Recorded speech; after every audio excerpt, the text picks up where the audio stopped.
Hey, so we're back here in Nashville, Tennessee at the AIHCE 2022 Conference and Exposition. We're live in the Expo Hall. Really excited to be here. This is the first time that we've done the Healthy Indoors live show from a real place. We're always doing everything virtually. We have guests from all over the world, but usually we're transmitting from our home base studio in Syracuse, New York. So kind of exciting. Joining me again as a co-host is my co-host from the Indoor Environment Show, Mr. Don Weeks. He is the president of the Indoor Environmental Quality Global Alliance. And I'll let him do the introduction for our esteemed guest here, who is no stranger to any of us. No, that's true. But still, I will give a good introduction to Lisa. And thank you, Lisa, for being here. I appreciate it very much. You're president of Micrometer Inc., the U.S. subsidiary of a Danish-based firm. Recently received an invitation to participate on the NATO Science Advisory Committee and developing international guidelines for indoor air quality issues. You also participate in the following voluntary efforts: the ASTM Fellow and Chair of the ASTM Committee D2022 Air Quality, and Chair of the Subcommittee D22.8 Assessment, Sampling, and Analysis of Microorganisms. Head of the U.S. TAG Technical Advisory Group for TC 146 SC6 in the International Standards Association, or otherwise known as ISO. And member of AIJ and the Indoor Environmental Quality Committee, and president of the Indoor Air Quality Association, which is what we're going to be talking about a little bit today. You're also an emeritus director for the board of the Environmental Information Association, IEA, and a former member of ASHRAE 62.1 Ventilation for Acceptable Indoor Air Quality for 12 years. You were on the committee for 12 years. Yes. Wow. I know. Well, congratulations on becoming the president of IAQA. What are your goals for this term? Well, thank you very much. It's quite an honor, and it's been a big challenge, of course, with all things going on in the last couple of years. But so my two main goals are to provide value to our members, to improve the value to our members through benefits and opportunities. The benefits including things like administratively a 401k plan that they can implement easily through any organization, large or small. And then also professionally, we have free webinars to our members that occur several times during the year that are on very interesting topics, wide-ranging, but always informative. Some opportunities that we're working on, I think, is probably the biggest area that we're improving at this point in time. We're totally revamping our Find a Pro platform. So this is revamping so that it's easier to find the pro that you want, both from the public as well as our membership. It's also much more accurate and easier to navigate and all those good things that you want in an application. We are looking to engage other organizations that have complementary disciplines that can help provide other opportunities through educational growth, but also connection for our members that can kind of open up their work, their career, their workspace. One example would be ABRA, which is the Bioremediation Association. We also are working globally to connect to more disciplines and more organizations on a global basis. And that would include like the IBEC, which is based in Australia. And that is the Biochemistry Built Environment Consortium. And yeah, that's right. Make sure I have all the acronyms there. So, interestingly enough, the COVID has really, pretty much enhanced that opportunity on a global basis to really connect us much more. I mean, more than anything else I could have even imagined at this point. So, positive out of this, I hope. Little bit anyway. And then finally, we have our IAQA University, which most people are familiar with, but we are looking to expand the topics that we have available for our members and also expand our Smart Badge program that will give more build more expertise. Well, that's interesting. Tell us a little bit more about this Smart Badge program. Sure. So the Smart Badge program is, SMART stands for Science, Methodology, Assessment, Remediation, Technology. And basically we want to we want to provide courses and topics learn for our members to learn that kind of drill down and give a more in-depth understanding and knowledge base for each of these different sectors. And so the Smart Badge is basically a bundle of courses that encompass one of those specific topics and gives the user a kind of a lift, if you will, saying, hey, I've taken the time and the opportunity to really become an expert in this topic. So right now we have 4 Smart Badges. We have Building Science, we have Healthy Home, we have HVAC, and we have Mold Assessment. We want to definitely expand that to more topics. So if somebody was interested in finding out more information about one of these badges, where would they go? Go to our website. We have lots of information on the website, and we do have a tab at the top that's IAQA University. So And that you can just website is? www.iaqa.org. Great. So that's terrific. So what are some of the ongoing or upcoming activities of IAQA? For example, where's your conference next year? Sure. So we just recently, last week, had one of our free webinars. That webinar was about air quality in surgical suites, both the history and as well as the status today. It was really comprehensive. It was presented by Michael Mount, and he went through the history of germ theory and prevention, pathogen control measures. What are the risk assessment tools they have now, and really a very comprehensive from historically to the present. It was a really well attended presentation. Great. And then of course our conference is coming up next February 19th through the 22nd in 2023. And that's going to be in Austin, Texas. Great place. The music capital of the world, so they say. So they say. People in this town that might take exception to that. Yeah, I know, right?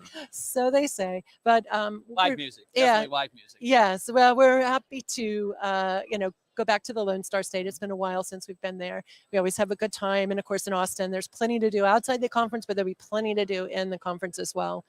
We'll be opening up abstracts for submission in June of this year. The registration will probably start in September timeframe, but then the we have some vendor partner programs and some new things going on in the exhibit hall. So that'll open up in probably August. So, it's been a couple of years, obviously, since I've attended. West Palm Beach was the last one I went to. So what you had one in Phoenix, I guess, right? That's correct. And what was your attendance like there? We had pretty good attendance, all things considered. That was probably early when people were starting to say, I'm going to attend. We had about 400 in attendance, which was really good. I was unfortunately not able to be there due to an injury, but everyone that I've heard from and the many people I've talked to really felt like we had a great exhibit hall. We had, I think, 35 or 40 exhibitors, which was really good. And everyone said they had a good time. Food and beverage, I don't know. I've never heard people say what great food and beverage they had at a conference, but they loved Tucson. So that's good. There you go.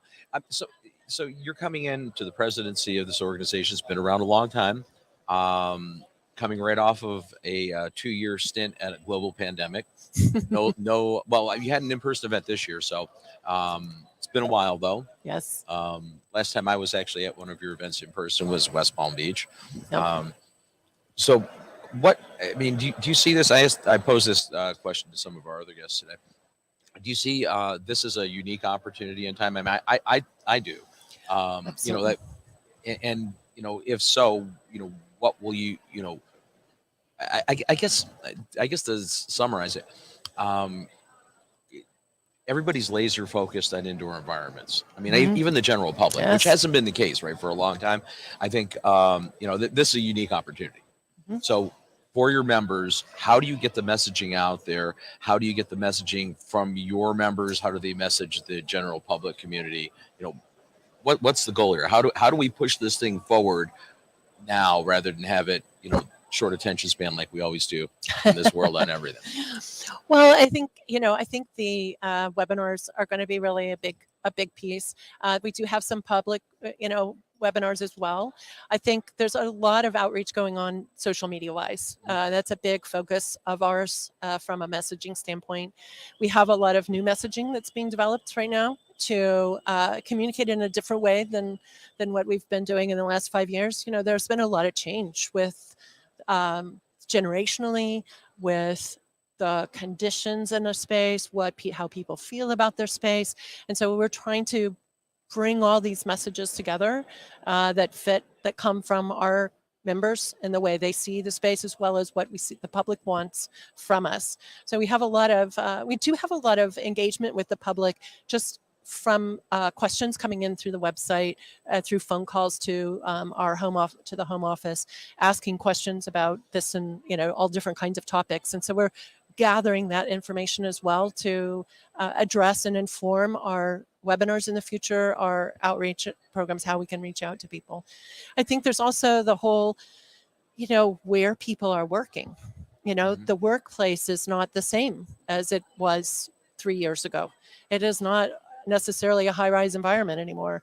It's your home office, it's your, you know, or a shared workspace. And I think we're looking at that, and how do we maybe put some information together, not only through the website directly, but through LinkedIn, through Facebook, and also through, you know, running that up the legislative, you know, our legislative center flagpole, as well as in our chapters. I think that's another part of our program, that we're very strong in having chapters all over the country that can deal with these different issues that are affecting different parts of the country differently. You know, there's different engagement through across the country. You mentioned social media, you know, as you know, one of the focuses, and one of the things that we noticed throughout the course of the pandemic, it seemed like, especially on Twitter, there was a lot of activity relating to indoor environmental concerns, but it was all coming from academia. You know, Dr. Richard Corsi, Lindsay Marr, you know, it's just that whole group was just ever present. And it seemed like, but the practitioner side, which IAQA mostly represents, Correct. seemed absent, you know. And yeah, I think it was curious. I think a lot of people, and I'm sure a lot of organizations were experiencing this as well, at least the ones I've talked to, there was a kind of a condensation, you know, just kind of condensing down your practice. Your world became a little bit smaller. You weren't kind of reaching out. You were just kind of surviving. It's like a hibernation mode, I think. You know, just kind of, I just got to get through this. I'm going to get there. You know, I'm going to stay afloat as much as possible and do whatever people ask me to do, but I'm not really engaging in the bigger world. And I feel like a lot of people are awakening now. And, oh, wow, it's a new day, and we're here and in person, and there's not many masks, which, you know, I appreciate anyone who wants to wear a mask. I absolutely applaud them for doing that. But I think there's a lot of freedom that people have wanted to express themselves. So, you know, I think it's, you know, it is a personal choice, and I 100%, and I think everyone in IAQA 100% engages with that too. And going back to social media, I mean, obviously what we're doing here is somewhat of the social media as well. And we got started, you know, only in 2021. I think a lot of the practitioners, Pete, prior to pandemic, did not have much of a social media presence. Yes. And so these university professors kind of filled that void in many ways. I'm on it a fair amount, but you're right. I've mostly retweeting what somebody else is saying. So I wonder how, you know, like an organization like IAQA, how do you counteract that to some extent with the social media that you can do? I think having some dedicated staff to work on that, to, you know, build material and to engage our membership in the material and to engage different parts of our membership. We do have a very active program. We have a wonderful management program, management company now for IAQA that just is rock star. I mean, I can't believe what they've done for us. It's really been great. And they kind of get it. They're a little bit younger too, so I think they get it. And they are working really hard to kind of build content. I mean, that's what it's all about, is content, right? and then being timely with that. Sure. So, The but- webinars help with that, I imagine. Yes, they do. Absolutely. And, and historically, so the other thing we also try to engage the public with or the membership with too is that we have this history. All the webinars are available on demand. So you have this library, if you will, of resources. And so we're trying to be that platform for information on indoor air quality kinds of issues for So- not only the public and our members, but also other organizations. So you mentioned the legislative center. Could you give us some details on that? What exactly is that involved? Sure. So our legislative center was initiated in 2021, and it was developed like most government affairs kind of committees. It's to provide a portal for our members to connect with legislators and leaders in government, regulators, and to basically have communication with them and to kind of keep tabs on what's going on. For instance, we've kind of been active already. I think we recently responded to a Senate bill in the state of Florida that was called the Toxic Mold Protections Bill. Wasn't wasn't really sure what that meant. Were they protecting toxic mold or the public? We're not sure, but but it was a kind of a very broad-ranging document, and IAQA, put a committee together to develop a statement. We reached out to the state toxicologists to, say what's going on in the background here. Is there an impetus for this? Something that initiated the whole, putting this together. And then we came up with a statement that basically was saying we didn't agree with the implementation or the points of this bill, that the bill was very overreaching and was not even necessarily scientifically found. Like they wanted mold TLVs to be developed. Yes, I remember hearing about that. You remember that? TLVs being, of course, threshold limit values. Yes, exactly. Like, not even possible. So, then we made suggestions as to what we feel like would be develop a feasibility study, put together a committee that could develop what a good bill would be, because there could be some very serious financial and commercial impacts to some of the conditions that were in that bill. So there was a corresponding House bill as well, but both of those really didn't get very far in the legislature. And I think AHA also put together a statement at the same time, and there were several organizations. I think it kind of killed it pretty quick. Yeah, that's true. And you mentioned that at the state level. I'm wondering if you're also looking at the federal level as well. We are looking at the federal level. It's kind of where that legislature is that legislative center is kind of broad reaching, both municipal with the help of chapters, as well as state and also federal level. Okay, great. You also mentioned chapters. Currently, how many chapters does IQA have? We have about 24 chapters right now. They have various, we're in that re-engagement stage, as most organizations are. They're still, developing and kind of coming back. We've had several chapters, both international as well. It was a very active chapter in India. We have a very active chapter in Central America. We have a very active chapter in Australia. So we have, and in Canada as well. So, but then we have some very active chapters in the US, and we're just trying to get those re-engaged and try to start bringing that, being able to advertise that as well. Have some of these chapters been able to run conferences or other types of in-person type meetings? Yes, they've had some in-person meetings. Some of them have been virtual, some of them strictly virtual, but there have been a couple places where they've had, and up in the Northeast, they've had some in-person meetings too. It's just kind of regionally what people were comfortable with. Mm-hmm. I mean, it's going to be a progressive type scenario anyway. I mean, this was my first time flying down here not wearing a mask. And I'm usually wearing like the portable HEPA unit with the PAPR unit, basically the easy flow thing. Go big or go home. Yeah, but I mean, I would be remiss if I didn't use technology that I understand. Yeah, exactly. And, where I live in Ontario, we have not completed a removal of the masks type program. It's been pretty much, if you're going to indoor places, people are still wearing masks. And I think that for the time being, that's okay as long as you're comfortable with it. I don't know about mandates. I don't get involved in that part of it. But certainly, if you feel that it's something you want to do, you should definitely feel like you should be able to do it. Absolutely. I think it's understanding and acceptance, I think that's one other thing that's come out of the pandemic, I hope, is that, every individual has to be comfortable with their life. Yeah, and make choices. Yeah, And, exactly. make decisions. What's right for you. Exactly. So you mentioned you said how many 20? I think there's 24. Mhm. 24 chapters, and approximately how many members do you have at the moment? I don't know how the exact tally because we've been working. We're just went through a change in the membership and the membership year, and we're still kind of reassembling that. So I can't. I don't Okay. even know off the top of my head. That's Sorry. fine, no problem. You mentioned international, and you mentioned the chapters you have international. Are there other outreach programs that you're planning for both here in the United States and globally?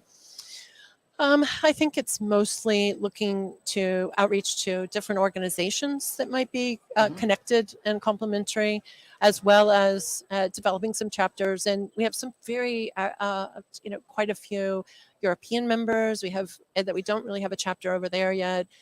So there's some kind of groups, areas that are very interested in.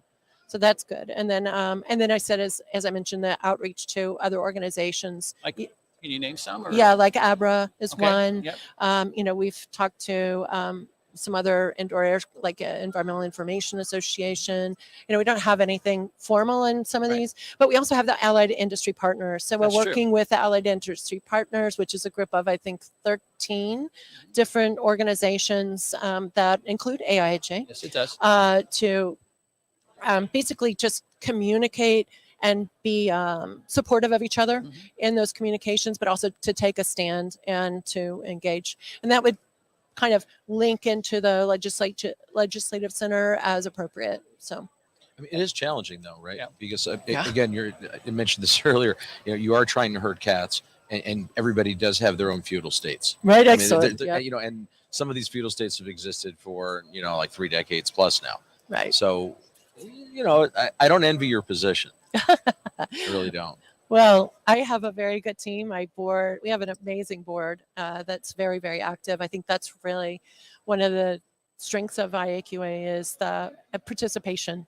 If in school, if this was a school, everybody would have an AA for participation. So we're really grateful for that from our membership. And I think that makes it also fun as you really learn and you get to meet so many different people and participate on all different kinds of activities. And so we're really looking forward to a good year for growth for our members, growth from IAQA, and just kind of fun. Let's get back to fun. Yeah, well, the fun is always good. Yes. Yes. Well, I've run out of my questions. Is there anything that you wanted to cover that we haven't discussed yet? I'm just grateful to be here. Thank you so much for entertaining, for engaging me and as IAQA president. But and- would you entertain? I mean, Yeah, we're kind of I shoot. I do view I know, myself right? as an indoor environmental. manager, so it's like, here There you go. we go. Yeah, very good. Well, we appreciate you coming by thank you. and talking with us on what's going on at IAQA, and we wish you the best in your presidency, Thank and you. all the best for the organization as a whole. Yeah, thank you very much. And it's great to see you guys. Two of my Always a favorite pleasure. people. Always a pleasure. So we're going to take a pause now. We'll be back later this afternoon. You and I will be back for a show this afternoon. I'll be back without you for a show. We have Dr. David Krause coming in here. I don't know, 3:00ish. There'll be a cast of thousands, actually, literally a cast of thousands here at AIHCE 2022, Nashville, Tennessee. Until a little bit later, I'm Bob Krell, publisher and founder of Healthy Indoors Magazine, and Don Weeks co-hosting Winging here live in person. It's great, Lisa. Good seeing you again. Good to see you. Thank you, We'll guys. see you all soon. We'll be back online. Keep your eye peeled to your social media channels as we'll be back.